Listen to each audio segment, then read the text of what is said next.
Today, our brokers will be discussing the Clear Cooperation Policy and COVID-19 updates. I do want to remind you real quick about a wonderful product from Shark TC, which is our in-house transaction coordinators. Shark TC will not only be your transaction coordinator through the entire transaction from start to finish, but when your transaction closes, your clients will receive a closing gift box directly from you, but you don't have to lift a finger. Shark TC does all the work for you. Each transaction with Shark TC is only $400, but you can have your first transaction done for $250. Today's webinar is sponsored by Movement Mortgage. With that being said, let's go ahead and get started with our California Brokers Business Accelerator. This presentation will be done by all of our brokers, Michelle, Tom, and Ryan. But if you guys have any questions throughout the presentation, go ahead and chat them in the chat box on your Zoom control panel, and we will do a Q&A. I will now pass it over to our brokers, starting with Michelle Beeson. Good morning, Michelle. Good morning. Good morning, everyone. Thanks so much for joining us. I'm going to start out this morning just kind of going over the Clear Cooperation Policy. I think most of you know that starting sometime this month, all MLSs had a little bit of a different date. Our MLS had it start on the 4th. We are now required to put our listings in the MLS if we market them to the public. So I want to make sure we go over the general rules according to what NAR requires of us, keeping in mind that, you know, we're covering the whole state. We have tons of different MLSs, and if something's not clear, you can reach out to your broker about your specific MLS rules, and also the MLS themselves. Our MLS, which is CRMLS, has done a really good job about keeping people updated and having several webinars just to make sure we're all on the same page. But in the meantime, I will go over the NAR rules. And that rule is basically within 1 business day of marketing your property to the public, you must put that property in the MLS. There are no ifs, ands, or buts about that. And marketing to the public is basically flyers, window signs, yard signs, putting it on Facebook, any kind of public-facing website. If the public can look at a property and find it according to your marketing, you are marketing to the public.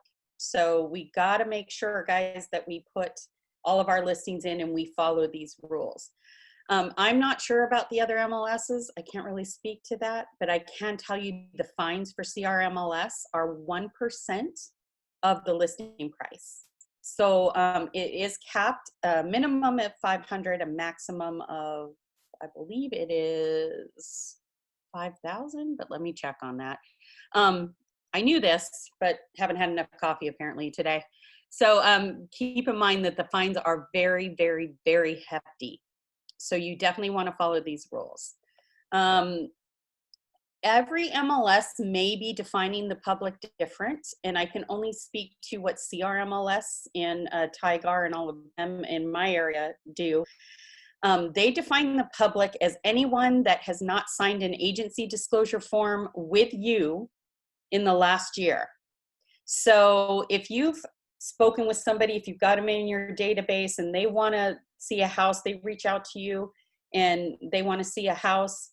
If you've got an agency disclosure form, they are not the public, they are your client. But if they don't have an agency disclosure form, then they are the public. Hopefully that makes sense. Again, reach out to Ryan or Tom if you need clarification on that, or your MLS specifically. But that is how we're defining who is a client or not a client. So you've got the ability to market to your clients directly, for me specifically, my agent specifically, if they've signed an agency disclosure form. And you can also do office exclusives. So anybody under our broker ID number, you can market to those agents. Not their clients, you can market to those agents. That is not considered the public, but everybody else is considered the public. I have also had some agents ask about Facebook if they don't put the address on that. And I can tell you that if by posting on Facebook, this is what we specifically got from the compliance committee on this. If there is a posting on Facebook that the public could figure out where the house is. And this could be very broad, guys, so pay attention. It's if a neighbor sees a posting, says, oh, that's my neighbor's house, you just marketed to the public. So, how it's going to get policed, who would turn you in, I don't know, but just keep in mind, even posting things on Facebook might make you violate the rule. And that's what we want to speak to. And I'm sure everybody, Tom and Ryan, will have some sort of examples as well. But this could be defined as marketing to the public. If the neighbor sees it, you just marketed to the public and he says, oh, that's my neighbor's house. So you're better off not marketing until you're ready to put it in the MLS with one day. Yeah, if I could step in. Oh, go ahead, Tom.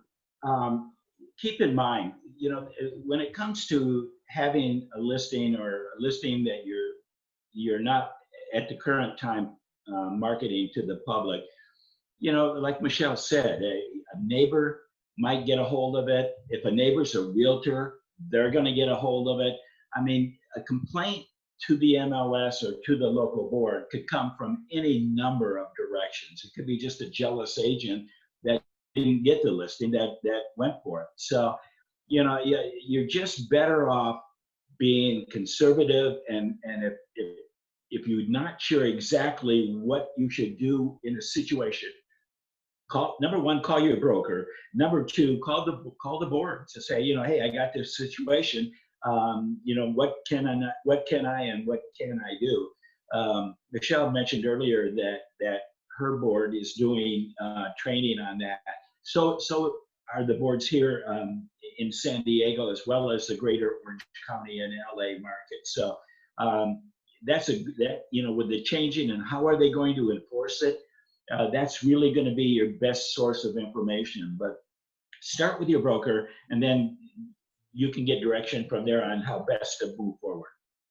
Absolutely. Yeah, I would agree with that. I think being very proactive is the best way to do it, because I wouldn't want a up to $5,000 fine, and the fines are hefty. The fines there's several different MLSs, many throughout the state, and so every MLS is a little different on how they're or the board how they're going to enforce that fine. But none of them are going to be cheap. It's not going to be $100 fine. So we all want to avoid it. So being proactive, calling the MLS, as Tom said, just asking for their guidance. They love that. If you call them ahead of time and say, how do I do that? And then they somehow fine you. If you call them back and say, hey, I called, I must have made a mistake, but I called ahead of time and I did it wrong, they may be more willing to waive the fine. So just be as proactive as you can. That's true. And I do want to add too, they don't necessarily have to give us a warning.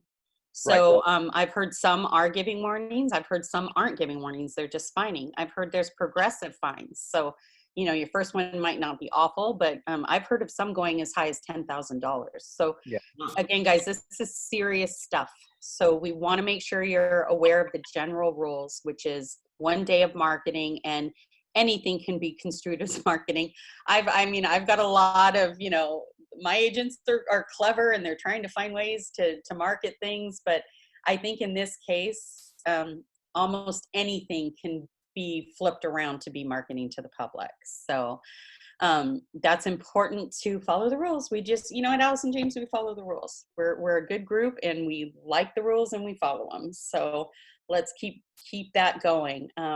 There might be statuses specific to your MLS that, you can market. I know we have some, and I've gone over that with my agents. And also, like I said, a lot of the MLSs have their own trainings that go over these statuses that give you some options as far as, marketing and having it in the MLS or not marketing, depending on the status. I don't really have anything else to go over on the clear cooperation policy. I don't know if you guys have anything to add.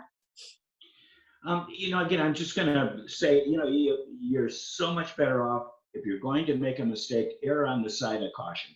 Yeah. And if you are kind of on the line in terms of what you wanted to do versus what you think is right or not right, again, call the broker, and then call the board also, find out how they're going to interpret it, because it's just, with fines going up that high, you certainly don't want to be caught on the short side of that situation. And it's going to be indefensible to the most part. So keep in mind, if a question comes up, call the broker, discuss it with your broker, and then from there, more than likely, we're going to refer it back to the board and the MLS for interpretation. But at least we're taking every step necessary to make sure you're protected and not going to get a fine. That's right. Do you, we can move on to COVID now. Does anyone want to speak to COVID first, or you want me to go over it? I just have something that I wanted to touch on really quickly because I've been getting this question a lot from my agents, and it's specific to the PEAD form, PEAD. And really, and correct me if I'm wrong or if I'm misstating this, but really the way that I interpret the form is when we have a listing, we should have our sellers signing a copy for themselves as an acknowledgement that we will keep in SkySlope under listing documentation. And then if we have a buyer or that listing turns into a transaction, we should be having one for everybody else that is going to be entering the home, and we will upload those into SkySlope as a separate PEAD from what the seller has signed. Now, the seller should be initialing and acknowledging each and every one that comes in, but the seller should have their own individual PEAD in the listing documentation. Well, yeah, and I can speak to that. They actually, this week, it was yesterday, they separated the PEAD form now. One is for visitors, one's for occupants. So now we have two separate PEAD forms. Hopefully they've deleted the 9 PEAD forms that were on there. I haven't checked. But, Okay. you know, we now have 2 separate PEAD forms. Even better.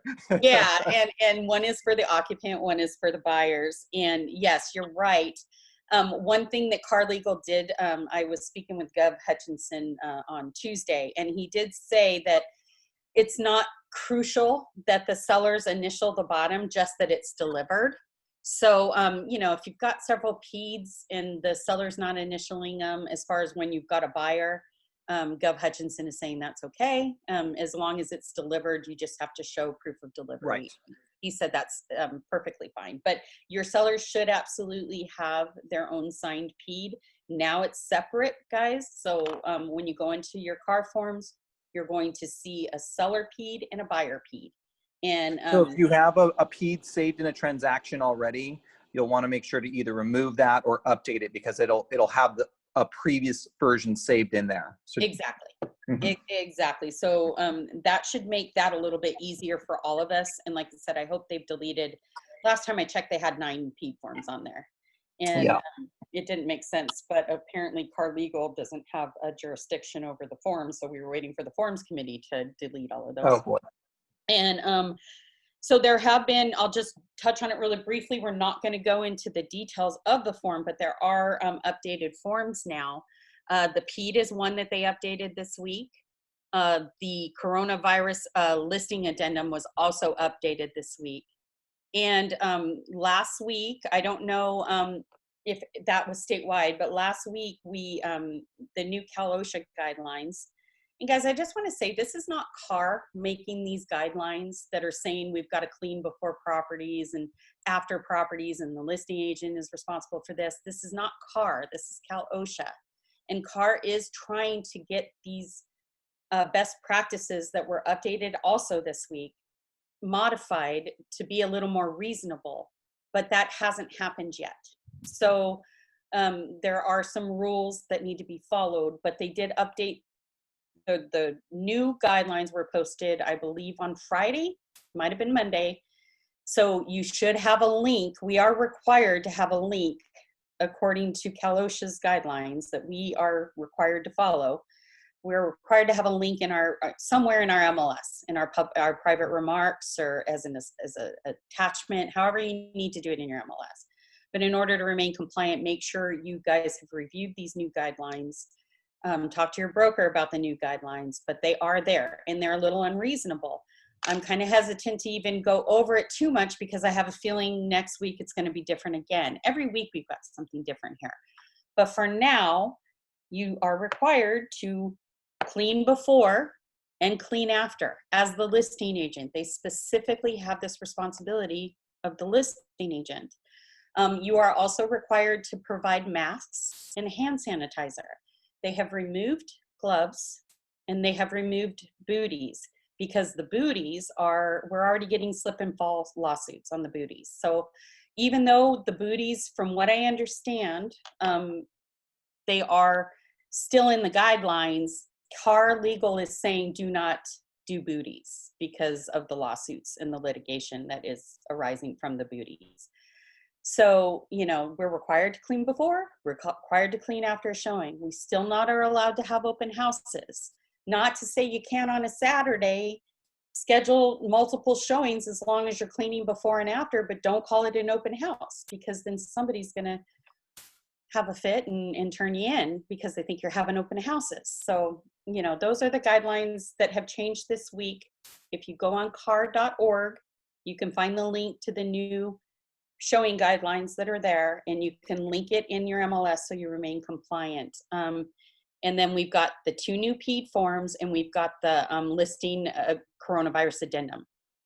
So those are the 3 forms specifically that have changed. A good practice in terms of the COVID-19 would be, a good action practice is go on to your zip forms every week and just take a look at the date on the COVID-19 virus disclosure addendums and forms, because if there's an update, you'll catch it, you can read it, and then you're going to be up to date. Yeah. And That is a great practice.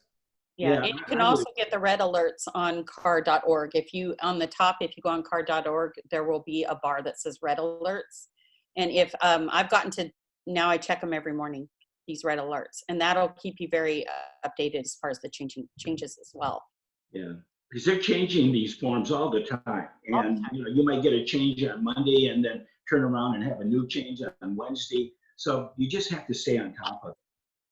Absolutely. And I will say that, I expect there's going to be new changes next week. So it's really hard for us as brokers to keep all of you as updated as we would like to. So we would love it if you would take some personal responsibility and check this stuff on your own. It literally would take you 15 minutes in the morning, but you're professionals. It's part of your job to keep track of these changes that are happening. And then I think that's it for me as far as COVID. I don't know if we have any questions, Tori, or do you guys have anything to add, Tom or Ryan? No, I think we've covered it. Like Michelle stated, I think, after we get off the call today, if you haven't seen the new updated forms for the COVID, please go online and pull them up, or go on car.org and pull it up and take a look at them so you're up to date. You know what you're dealing with. A lot of times, as we all know, we'll get an agent on the other side who's just trying to do a power play, and is really not up to date on what the rule or regulation is. So if you're on top of it, you're probably ahead of 75 to 80% of the other agents out there. So yeah, I guess, the best defense is knowledge. Yeah, and the only thing I would add to that is when you go in, as Tom suggested, and check those forms, sometimes those forms change every day or every other day. So just be very diligent about looking at the date, because as Michelle said, part of why it's so hard for us is we're having to keep up on it all the time as well and learn everything. So if you're being very proactive and looking at the dates, even if it's been changed by one day, and it could be 4 words that have changed in there, but we want to use the most up-to-date forms. Absolutely. Tori, do we have questions that we need to address? There is a question here. Do all inspectors as well as the appraiser need to sign the PED form? Yes. Anybody entering the property should be signing a PED. Yes.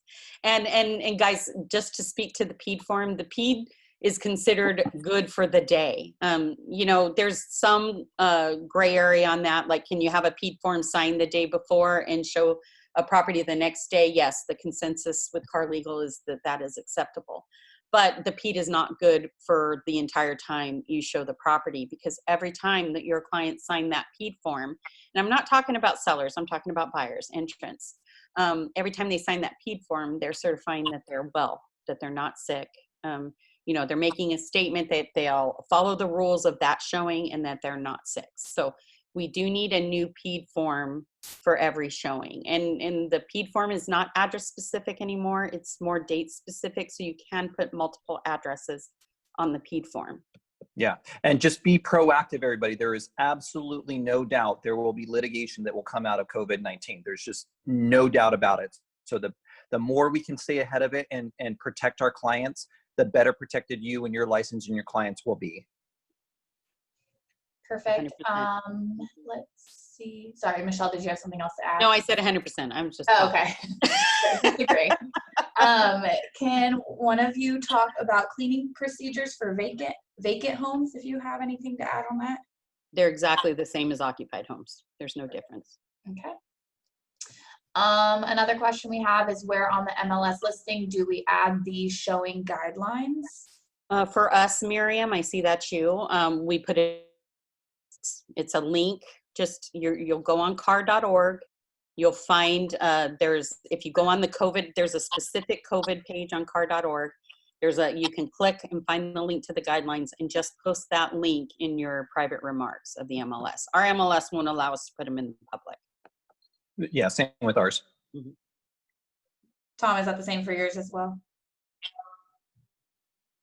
Yeah, it's the same down here. Perfect.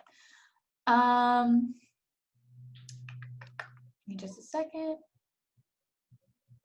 I do want to add, I've had some questions, so maybe we'll just address it. It just popped into my head. You do need PED forms for vacant homes as well.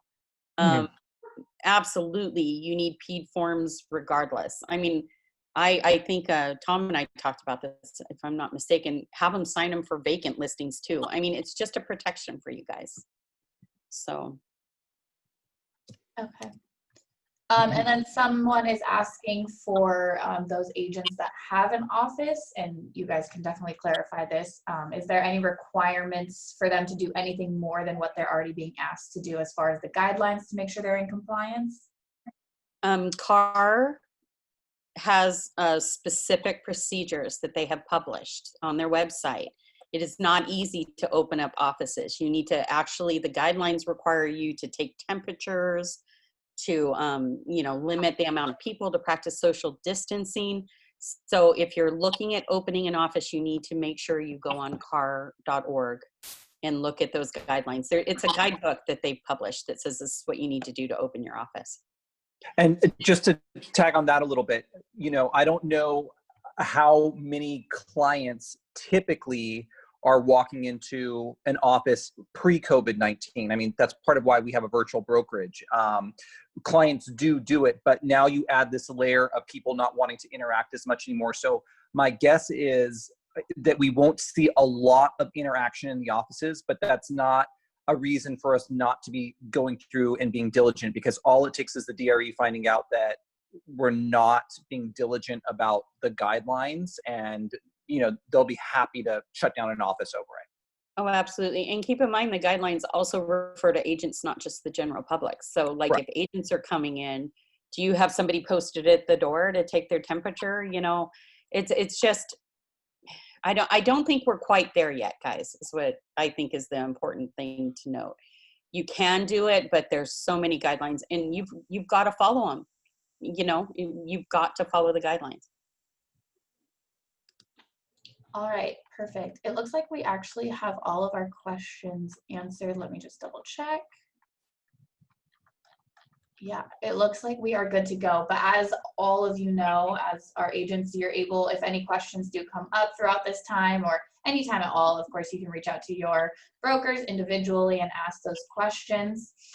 Does anyone have anything they want to add to just end us? Oh, I did enough talking today. So. I think we touched on everything. Covered it. Oh, it looks like there's one more question.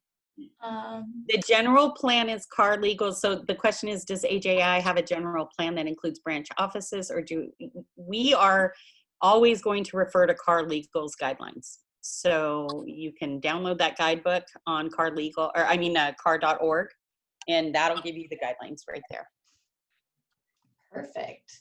All right. Well, thank you everyone for joining us for this month's California Brokers Business Accelerator. We will continue to keep you updated on all things COVID-19, and we will see you all hopefully next month for our next Brokers Business Accelerator. Of course, thank you to all of our brokers for all of your wonderful insight as always, and for organizing today's topic and presentation. Thanks again to everyone for joining us today, and I hope everyone has a wonderful week. Bye, everyone. Thank you. Bye, guys. Bye-bye.